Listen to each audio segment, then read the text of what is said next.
পুজোতে আমি অনেকদিন বাড়িতে না থাকার কারণে বাড়ি এসে দেখছি যে আমার গাছের কামরাঙাগুলো সবই এরকমভাবে পেকে গেছে। তো আরও অনেক ছিল পেকে গেছে, তারা সব খেয়ে নিয়েছে পাড়ার বাচ্চারা। এইগুলো রেখে দিয়েছিল মা আমার জন্য যে আমি বাড়ি এসে নেব, কিন্তু এত কামরাঙা একবারে কাটে কী করে খাবো, সেই জন্য কিছু কামরাঙা তুলে দিচ্ছি আচার করার জন্য। এই এত কামরাঙা, কত বড়!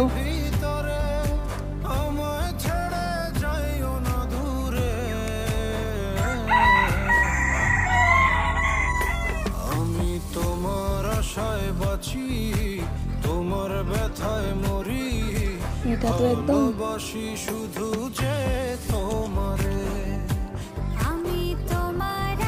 আর এটাতে পাখি খেয়ে নিয়েছে। এত গোটা তুলে